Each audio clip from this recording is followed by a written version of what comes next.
Hey y'all, so today's workout was an at-home variation of the classic CrossFit benchmark workout, Fran. So Fran classically is done with a barbell and a pull-up bar, and it's 21, 15, 9 reps for time. Thrusters, 95, 65, but most people should be using something like 35% of a max. If you're trying to set a benchmark that you can then retest and retest and retest as you're getting stronger, you can go up to about 50% of a max on Fran. And then pull-ups. Of course, when we're doing at-home variations, either you might be going to like a pull-up bar in a park. I just used a doorway pull-up bar that I just got. So I did the whole workout in the house, and that changes the strategies up a lot. So the at-home variation is going to be same rep scheme, 21, 15, 9. You're going to do double dumbbell thrusters with medium dumbbells or kettlebells. If you don't have that, you can go single arm, and I would try and go with a heavy dumbbell or heavy kettlebell. Single arm thrusters, and I'll put the rep scheme variations and stuff in the video. And then you could also use a ruck and do single arm thrusters there. If you don't have a pull-up bar or can't get to a pull-up bar, you can do one arm and double bent over rows as a pull-up sub. And if you're doing pull-ups, we can always do banded pull-ups to scale. You can also do jumping pull-ups where you just jump and use your legs to kind of help with the momentum. And then you can also do a jumping pull-up on the way up and then a slow negative on the way down. So that'll all develop the pull-ups. What I recommend for this one, though, is if you're going to scale the pull-ups, I would scale the jumping pull-ups.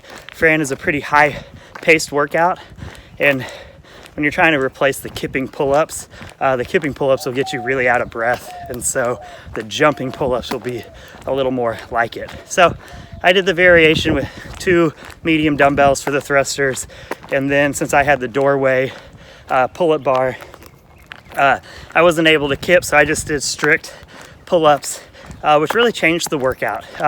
With a barbell and a pull-up bar that I can kip on, I can do this workout in about 320 is my personal best, and mainly I'm good at body weight stuff, so the pull-ups I can go unbroken on.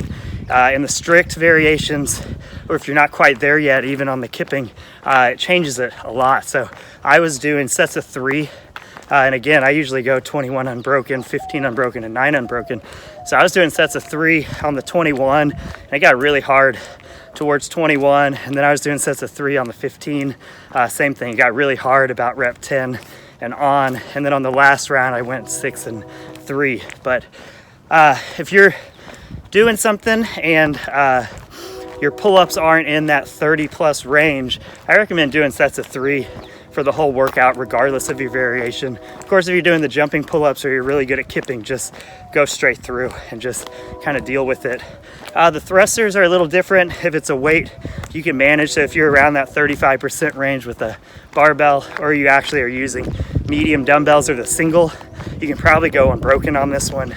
And if you're going to push it a little bit to set that benchmark, and you're going a little bit heavier, breaking it up each set into 2 or 3 sets usually works for people.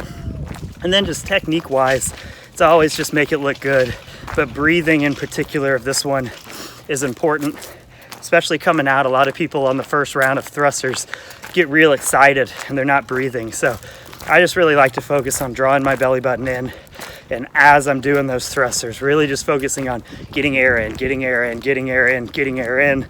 Because what happens to a lot of people that I see when we're coaching classes is they kind of go, and then starting in that second round, the round of 15 reps, that's where we really start to see it hit people, and they realize they haven't been breathing, and by then it's a little too late. So make it look good, make sure you're breathing, but this is a benchmark workout, so it's a really good one to kind of push the pace on and see what you can do. So we use it as a testing workout a lot, where we're seeing how fast you can go with good technique. So enjoy it. I would throw a 8 to 10 minute time cap on this one. And if you get capped, cool, just write down your time. Come back to it 3 months or more from now, and we'll see how it goes. Oh, I got a little buddy here that found me, a little kitty cat. This is Bo. There's Bo. Bo likes to try and get into the house whenever it hears people out. Super nice cat, but that's what's going on in my neighborhood. All right, have fun. Talk to you guys soon. Bye.